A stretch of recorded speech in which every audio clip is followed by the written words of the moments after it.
My uncle, flushed with alcohol, echoed words that cut deeper than any knife. His sentiments found harmony in the nods and murmurs of agreement from the other men gathered around. Emboldened by the chorus of support, my husband unleashed a torrent of criticism, each word hitting its mark with precision.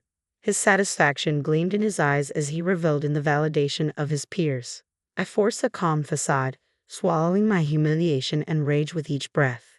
Then, just as tension reached its peak, my mother-in-law rose from her seat, her gaze a force to be reckoned with. "Is that truly all you have to offer?" Her words pierced the heavy air, silencing the room in an instant. "My name is Emma, and I'm a 40-year-old woman working in a medical office. I met Tom, my husband, a man 4 years my senior, through our shared love of tennis. We've been married for 13 years. Though we both longed for children, fate had other plans, leaving a bittersweet ache between us. My in-laws, who live separately, keep a vigilant eye on us, especially my mother-in-law. Our bond is strong. We often enjoy lunches out and shopping trips together. Losing my mother at a young age made my mother-in-law's presence all the more significant. She embraced me with a mother's love, cherishing me as if I were her own flesh and blood.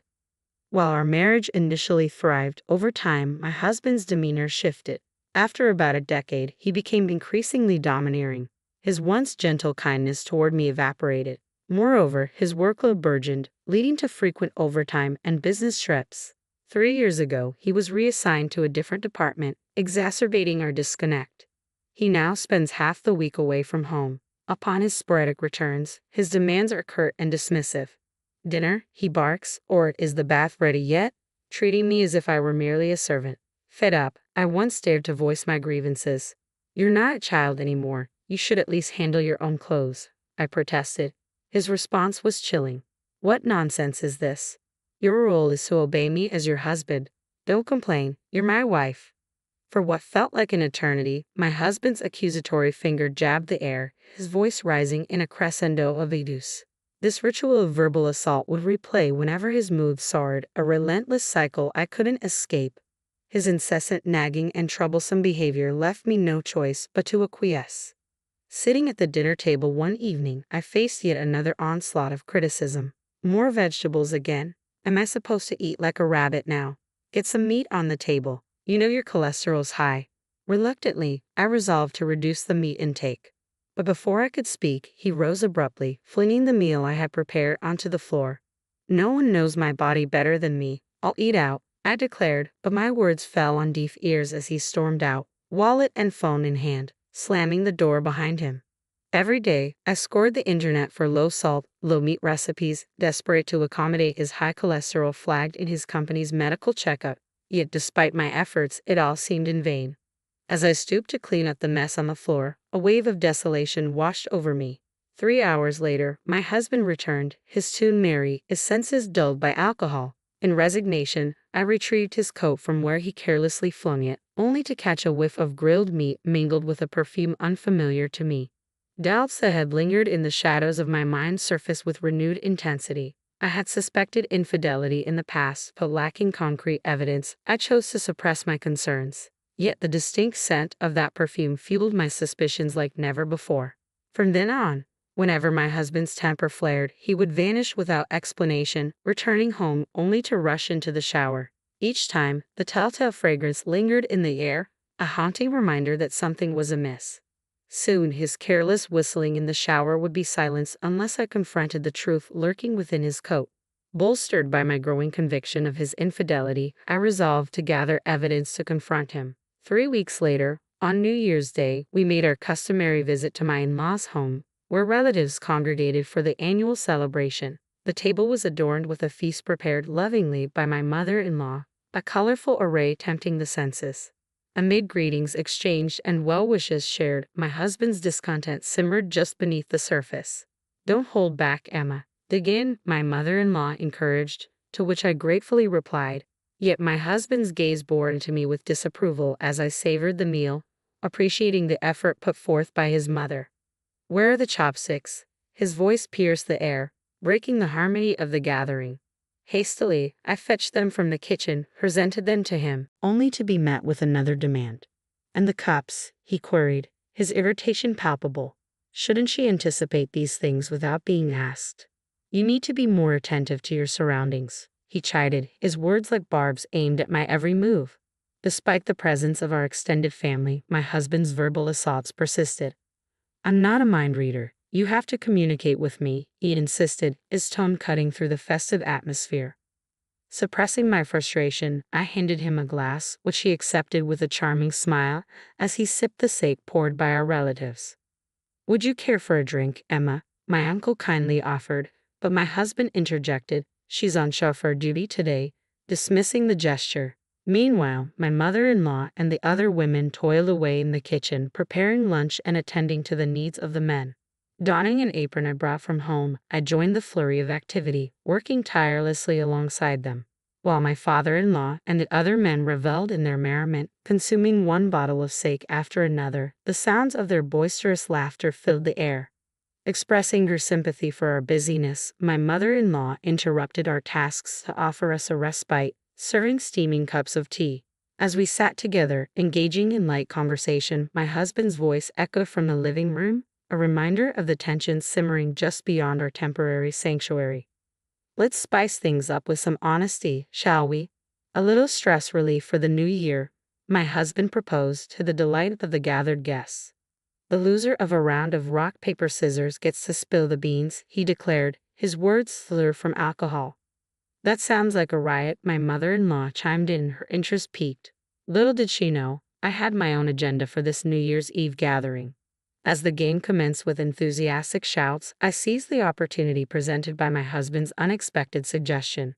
Retrieving something from my bag, I discreetly tucked it into my apron pocket. Amidst the raucous game, the losers vented their frustrations about work and bosses, met with sympathetic nods and murmurs of agreement. It's all too true, the chorus of listeners echoed. Finally, it was my husband's turn to air his grievances, having lost the game of rock, paper, scissors. Anticipation and anxiety knotted in my stomach as I awaited his revelations. My complaint is that my wife lacks attractiveness, and her cooking leaves much to be desired. My husband's words struck me like a bolt of lightning, leaving me reeling in shock. My father-in-law, clearly uncomfortable, hastily cleared his throat. But when you two tied the knot, you couldn't stop praising her beauty and culinary skills, he interjected, attempting to diffuse the tension. That was ages ago, Dad. Nowadays, she serves up bland dishes filled with nothing but leaves like rabbit food. My uncle's demeanor darkened at the revelation. It's unacceptable. As his wife, she should step up her game. His sentiments found resonance among the men present. Unbeknownst to them, I had dedicated countless hours pondering my husband's health and meticulously planning our meals. Yet their words flowed freely, oblivious to my efforts. Overwhelmed by a cocktail of embarrassment and fury, I longed to escape. As the conversation shifted to complaints about wives, my husband led the charge. I toil away every day, yet my allowance remains unchanged. Stop your griping and obey me, my father-in-law chuckled in agreement, while the wives, downtrodden, remained silent. Then it was my husband's turn once more. Everyone else is blessed with children, he declared, but my wife is defective, incapable of bearing offspring. His callous words pierced me to the core, shattering the illusion of our marriage. The ache of unfulfilled dreams and the sting of betrayal weighed heavy on my heart, drowning me in a sea of sorrow and frustration.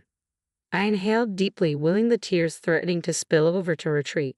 It'll all work out, Emma. My mother-in-law's gentle grip on my hand offered a modicum of comfort. With a heavy sigh, she rose from her seat, her countenance dark with a resolve I hadn't witnessed before. Is that all you've got to say? Her unexpected outburst jolted the men, accustomed to her usual gentle demeanor. The once vibrant atmosphere fell into an uneasy silence. Come on now, let's not ruin the fun, my father-in-law attempted to diffuse the tension, addressing my mother-in-law. Fun? Are you the only ones enjoying yourselves here? You should have put a stop to this. My mother-in-law's voice trembled with righteous indignation. Shame on you, speaking to her like that, labeling her defective. How dare you? She continued, her gaze piercing. Yes, she's right. My father-in-law's troubled expression betrayed his discomfort as he averted his eyes. We all have grievances to air, he conceded. Exactly. The women, previously silent, erupted in support, their applause ringing through the room. Let's not hold back. Speak your mind, and we'll all feel better. The words of my mother-in-law ignited a cascade of truth from the women, each expressing their grievances with newfound courage. If you want more allowance, then earn more. Why not take initiative instead of expecting us to cater to your every need? They demanded, their voices ringing with determination. As the wives confronted their husbands with precise criticisms, the men faltered, offering apologies in succession. Only my husband remained unmoved, his indifference palpable. "Why should I apologize for speaking the truth?" he retorted, locking eyes with Noah in a tense exchange. "I refuse to apologize, and I'll say it again. She's unattractive, a terrible cook, and incapable of bearing children." My husband's accusatory finger pointed squarely at me, each word a dagger to my heart. The dam of sorrow and frustration I had meticulously held in check finally burst, giving way to a tidal wave of rage. "You have no right to speak to me like that," I confronted my husband with a measured tone, my hand discreetly gripping the cell phone hidden in my apron pocket. "It's unfair that you're the only one allowed to vent. I have grievances too, you know, and you wouldn't object, would you? You've aired your complaints about me plenty of times. I'd welcome appreciation, but not baseless accusations." With a deliberate motion, I withdrew an envelope from my pocket, scattering its contents across the table where our relatives sat. The photographs revealed damning evidence: my husband entering a hotel room with another woman, then exiting her apartment, hand in hand. Bolstered by my suspicions, I had discreetly installed a GPS tracker in his car, providing irrefutable proof of his infidelity. Originally intended for a private discussion with my mother-in-law, the situation demanded immediate action. Guests filled the room as the truth unfolded, disrupting the once jovial atmosphere. Frantically, my husband attempted to gather the incriminating photos. "Isn't it normal for husbands to stray?" He appealed to the men for validation, but his plea fell on deaf ears. No one in the room offered agreement, leaving him isolated in his deceit. As my uncle, once a supporter of my husband, denounced infidelity with a resounding "No, that's unforgivable," the other men nodded in solemn agreement. Yet my husband remained defiant. "You lot couldn't even dare to stray from your wives," he taunted, his laughter hollow and bitter. My uncle, spurred into action by my husband's audacity, rose from his seat. "Who truly bears the shame here?" he challenged, echoed by murmurs of concurrence from the men, their gazes piercing through my husband's facade. Despite his attempts to maintain a facade of strength and righteousness, my husband's demeanor reeked of desperation, leaving me repulsed by his arrogance. With resolve, I confronted him once more, armed with further evidence.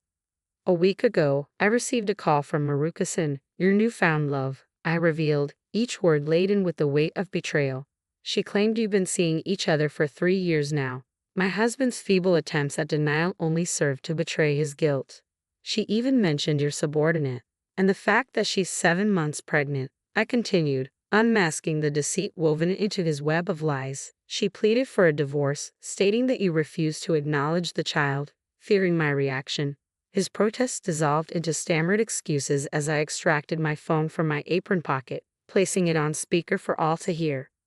"Maruka-san, did you hear what I just said?" I asked, my voice trembling with a mixture of anger and sorrow. Through stifled sobs, her response came quietly but unmistakably. "Yes," she confirmed, her words carrying the weight of truth, shattering the illusion my husband had meticulously constructed. In fact, the day before New Year's, I had reached out to the girl, informing her of my intentions to call her the next day. Seeking insight into my husband's true intentions, she had agreed, and thus, I made the call just before confronting him. Overhearing the conversation, she was overcome with tears and fury. "He told me to wait until our divorce is finalized," she lamented, her voice trembling with betrayal. "I never uttered such words. Surely, as my wife, you understand, don't you? Why would I say such a thing?" "You're the one who betrayed me," my husband countered, his gaze falling to the ground in shame. "I'll never forgive you," she declared before abruptly ending the call, her trust in my husband shattered. Presenting the divorce papers I had prepared, I demanded his signature, only to be met with a storm of fury. "Absolutely not. I can't simply sign this on a whim." "How dare you, sis? Besides, after all this, you'll owe me 2 million yen in alimony." "No, I refuse to divorce you. I simply don't have that kind of money," he protested, his demeanor devolving into childish petulance as he stamped his feet in protest. Witnessing my husband's unprecedented display of immaturity, I nearly chuckled, but remained resolute in my demand for divorce and alimony. Tom, you're not a child. It's shameful. My mother-in-law's frustration with his pitiful behavior was evident as she scolded him with an exasperated expression. You can't just refuse divorce and alimony. Face reality with dignity, I pressed on, my tone unwavering. It's not that simple, Mom. Dad, you understand how I feel, right? My husband appealed, seeking validation. Absolutely not. I can't condone your actions. My father-in-law's response was firm, leaving my husband with little recourse. Reluctantly, he signed the divorce papers and agreed to the alimony, his tears held back only by sheer willpower. Believing this gathering to be the opportune moment to expose my husband's infidelity, I pushed him further. Oh, by the way, I've terminated our lease at the end of the month. One home should suffice for you, shouldn't it? My words were met with applause from the women and deep sighs from the men, and my husband left my in-laws' house, seemingly fleeing from the attention of everyone present. The next day, they filed for divorce at the city office and relocated to a rental apartment I had already arranged. Additionally, I sought 1.5 million yen in alimony from my ex-husband's unfaithful partner. It would have been a harsh blow for the girl, having quit her job upon learning of her pregnancy. But forgiveness was out of the question. After losing his apartment, my ex-husband sought refuge with the girl. Promptly, he acknowledged paternity upon divorce. However, she eventually severed ties, demanding 1.5 million yen per month in child support. Moreover, my ex-husband resigned from his job following the scandal's exposure, making it untenable for him to continue with the company. Left abandoned by his parents and unable to secure a new job, my ex-husband resorted to sleeping in internet cafes and juggling part-time gigs to meet his alimony obligations. Susan, my former mother-in-law, confided in me about his deteriorating health, citing elevated cholesterol levels and the toll his self-indulgent lifestyle had taken since our divorce. Interestingly, Susan and I forged an unexpected friendship post-divorce, growing closer than ever before. Now I find solace in the tranquility of my life, relishing the peace that comes with solitude.